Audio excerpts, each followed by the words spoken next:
Hey Clashes, the clan war has started, but something else which has started as well is the new event. And this means we can unlock the new epic equipment for the minion prince. That's exactly what we're going to do first. For that, we have to visit the Supercell Store website. Because on the website, we can already claim 100 free medals, which means even free-to-play players should visit the website to get some more medals, so buy more stuff. But for us, I want to get even more medals, and for that, we need to spend some money. Because this means, well, I want to get the equipment as quickly as possible. So I will buy that. I will see you again in-game. As well, if you're buying anything from the in-game shop or from the Supercell Store, make sure that you're supporting your favorite content creator out there. With credit code iTzu, you can support me and this channel, and I really appreciate that. But now, let's continue to max this equipment. And I got the offers, which means let's collect everything quickly so we can get started to get the equipment upgraded. First off, obviously, let me click that, please. Hey! Okay, first off, we're collecting everything so I can click the event building. Please, thank you. Now, okay, I was quick enough. Now let's activate the event pass because we have bought a token as well. Yep, let's use the pass right here so we can activate that to get some bonus points. But what's even more important, let's go over to here and buy the Dark Crown. There we go. And now we can just max it with the ores which I have selected or have overall collected. As well, I would say the best combination is to combine them with the Dark Orb. The reason is this combination, for example, is more safety, while this is probably not pretty like the biggest glass cannon build there is. But the thing is kind of with like the Warden as well, the Eternal Tome is just so strong. And the same thing is for the Dark Orb. It's probably the third best ability in the entire game. And it is... I would prefer to use the Dark Orb over this Dark Crown. So why would I remove it just for using the Dark Crown, right? So I will just take the risk. I will make sure that the Minion Prince hopefully stays alive. But let's now upgrade that equipment to as high as possible. And then we're collecting some more ore from our event pass because I think we should easily get it then to level 27 in total. And then we'll jump into the Clan War attack. Not Clan War League. That's over. By the way, a video for that, how we finished, is going to follow soon. But for now, let's just max it. I think we should get to level 25-ish, something like that. Yep, level 25. So let's get the remaining blue ore now from the pass. Ores are collected. We are upgrading to level 26 and level 27. There we go. This means we have it completed. And now I think we should jump into some attacks. And no big surprise, we're going a lot with air with this equipment. So let's dive into the first of 3 attacks. And the by far best combination you can go for this equipment is a Royal Champion charge with, that's right, the Phoenix. But why is this so good? The reason is, firstly, I was wrong yesterday. The Minion Prince ability is global, which means if something dies down here and he's placed up there, he's going to get the power. Important thing though is he has to be placed to utilize the housing space which went down. The really cool thing and interaction now is with the hero and the Phoenix is that the Phoenix egg itself does count when it's going down as like housing space. Which means if the hero is going down with that Phoenix egg, it means that you're pretty much having 25 housing space going down because of the hero. Then you have 20 housing space going down because of the pet itself. And then again, you're having, let me invest this quickly. And then again, you're having housing space going down with the revived hero. That counts again. Which means you have a total of really quickly 90 housing space going down just to start things off, which is obviously crazy, crazy solid. For us right now, I think so far we're looking good with the invest timings. We have still 5 more to go. We just need to make sure that we're deploying the Minion Prince before the Royal Champion goes down. That is the crucial part right here. If we don't do that, that's kind of messed up. But let's get things started with 1 dragon up here. Let's see where the... Let's turn that invisible again. Let's take even more. We have as well the Fire Mites now going into that direction, which is not the best, not the worst, I guess, but it's fine for now. Before the dragon, by the way, goes down, we're going to use the Minion Prince up here. And now you can see it. The Royal Champ going down, and it's getting the stacks over here. Perfect for us. Next step for us now is going to die again, which means it's going to get the power again. Now let's just add the dragons, add everything, add the Warden. Perfect. Next step with this strategy, or overall with strategies like this, do not go from the from the same set with the Queen. Otherwise, you're going to have time issues. We're going to have the siege barracks up here. Let's just make sure that we're having the power to push in here. We still have the rage, which is nice. We can use the vulnerability in just a second, I think, right. Now is a good timing, so we're getting the hit points back from all of the damage. And we still have an invis. I like to still save one of the invis spells for the backend, because remember, the big problem of this strategy overall, or like this equipment combination, is we have no safety on that minion prince. Which means, if the minion prince gets targeted, we can use the active ability to have the dark orb. But this still means that, well, even though we have the dark orb, there is no safety for the minion prince. So saving one invis spell, if possible, is like not needed, but if possible, is always like a nice move typically. But for us, the minion prince is fully stacked, having 30% more hit points and damage, which is great for us. Let's just use the freeze effect, and this base is completely gone. And this is just one of the best ways, and I think even the best way of really utilizing the new minion prince equipment, because you have just so easily the first 90 housing space stacked, and that's pretty much how you do it. Let's do it again though. Since I believe that this approach is really the strongest for the equipment, I will just show it to you twice. As well, right after we're going to switch to the Yeti clone with the dragons, which is a super common approach, which I feel like though is a little bit weaker. And by a little bit, I mean by a long shot weaker if you want to play this new minion prince equipment.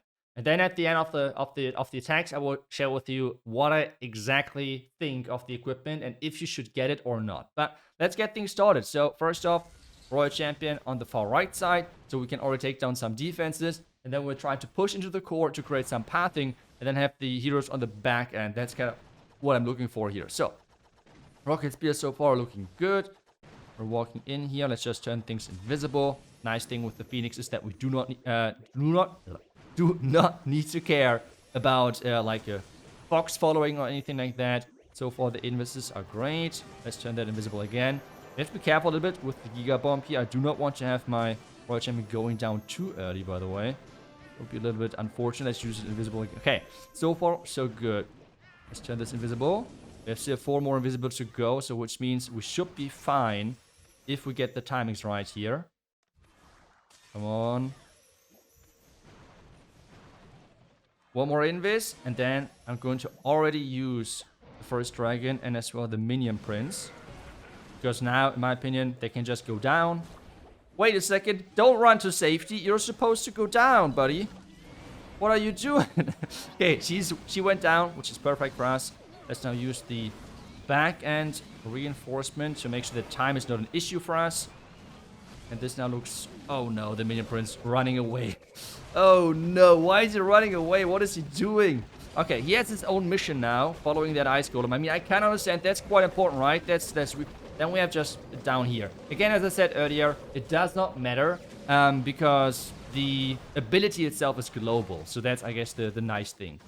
Let's just rage it up over here now with all of the hit points. We still have the ability of the minion prince. That one little annoying furnace is quite annoying, to be honest. Let's use that ability here, but I think we're still completely fine. Like I said, this is just the best combination of army if you want to utilize this equipment. It is just... yeah, it's just really, really solid. And even though things went horribly wrong with my minion prince chasing a stupid ice golem, take a look at what type of overkill this is. I mean, that's just insane. And it's like, it doesn't require the most skill, okay? Like, you just put in the Royal Champion somewhere. Yes, it requires 2 epic, because remember that if you're trying to use this, the fox is just not as efficient. And the haste vial is mostly good with the fox, not really with the phoenix as much, because it's sometimes really tricky to place the invis at the correct time. You can for sure still use the haste vial, but I just think that the rocket spear is a little bit better when it comes down to using the phoenix. But now let's switch over to the Yeti clone blimp with the dragons, and I think there's overall one flaw in the entire system with using the Yeti blimp with this new equipment. And this problem is that clones do not work with the new equipment, which means, for example, the clones of the Arctic Queen, the Magic Mirror, do not work and contribute to the housing space. The same thing as when we're cloning Yetis in the core, only the first 3 Yetis, are actually counting towards the overall capacity for the equipment from the minion prince. So that's something really important to know. This is why I think the method which I just shared with you is just way better. But hey, we're going to attack with this anyway because it's a really popular and really beloved strategy, I guess. So let's get this right. We're going to try to snipe one of those sweepers down here. Let's see if that's going to work. If not, it's not the end of the... Or actually, am I going to... No, I think let's just stick with the plan. Let's see if I'm going to shoot it. Nope, I'm a drunk Robin Hood, I guess. Let's get the dragons in here. Oh my goodness. But it's fine because we're just going to blimp that core. And now the Warden ability, so we're saving that. I prefer the healers, by the way, with such type of giant arrow values, because the giant would just run ahead, and even though, yes, the value or like the synergy is somewhat nice, combined with the equipment of the minion prince, I believe as well that, how do I say this? The giant is just not really providing the value he could, because he would just run ahead, die too quick. While on the other side now with the healers, they're just staying with the queen, doing their job, protecting her. I think that's just way more valuable with such attacks. In the other first attack, we had the siege barracks working with the giant together. That's a different story. But on this one, the queen is kind of working on her own. But let's get back to the attack. We have at this stage, I think, pretty much stacked minion prince. Which looks good. We have the Archqueen working. We can use the Minion Prince ability at any point. As soon as he's looking down here, I think, let's see when this is going to happen. He's right now looking more towards the... Let's just use it anyways. I think we'll see covering some defenses. Yeah, one expo. Great, by the way. But this now is the issue here that, well, he can take a lot of damage. But I guess that's always the case. But he has the Phoenix, at least in this army composition, which is quite nice. But, I mean, it's going to be a 3-star anyways. Overall, I believe, as I said, the first approach is not just in general the strongest dragon attack, but especially the strongest if you want to use the Dark Crown.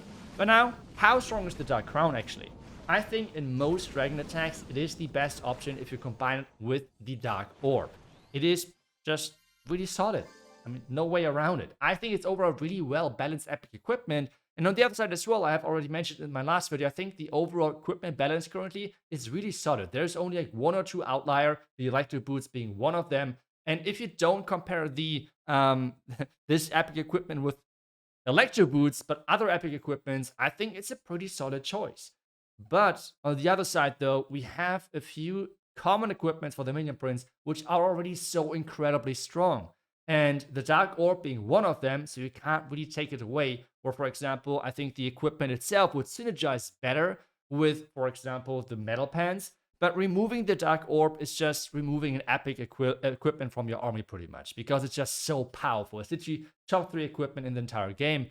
And that is really the tricky part here. So you have to combine it with the Dark Crown and the Dark Orb if you want to use the Dark Crown. And as I said, I think for dragon attacks, it is the best combination. But it is really shortly followed by the Dark Orb with the Henchman Puppet. Because the DPS overall is somewhat similar. At the same time, you don't need to stack up the Henchman Puppet. At the same time, you have an invisibility protection tool with the active ability. At the same time, you spawn your own Blackmine tanks for the Minion Prince. At the same time, those Henchman Puppet can deal damage again. So you see already, the gap between the Dark Crown and the Henchman Puppet is not as big. So there is a difference, but it's not as big. What I'm now saying is, everyone who is a free-to-play player and is struggling with collecting their ores, I would not recommend to upgrade this equipment.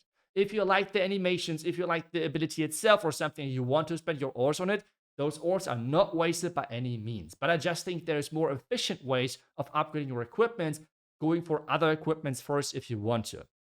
Talking about that, I have my equipment guide coming up tomorrow, and I will have this time around a priority list for equipments. So this is one example, for example, for the dragon type attacks on how I would upgrade the order, like the equipments used in that strategy. Let me know how you like this tool. Obviously, I will cover tomorrow way more strategies and always talk about what equipments I would upgrade first. And you can see already the Dark Crown is kind of on the last spot because it doesn't have the biggest boost of impact when you're actually spending your ores on it. It's not bad, again, because I feel like there's a lot of people what they're misjudging whatever I'm saying. It's not bad, but the boost compared to the Henchman Puppet is not as crazy as if you would compare, for example, not having a Giant Arrow, not having the Eternal Tome, not having the Healing Tome. All of those things are way more important than having the Dark Crown on the Minion Prince. I hope that makes it more understandable. But yeah, I hope that you enjoyed this little step up or improvement for the equipment ranking video. You can really enjoy that. I think that's going to be a great one tomorrow. And I hope I see you guys tomorrow back again with the entire strategy list and all of the priority guides over there. Otherwise, thank you so much for watching. I will see you guys back tomorrow with the next class video. As I said, until then, see ya and bye-bye.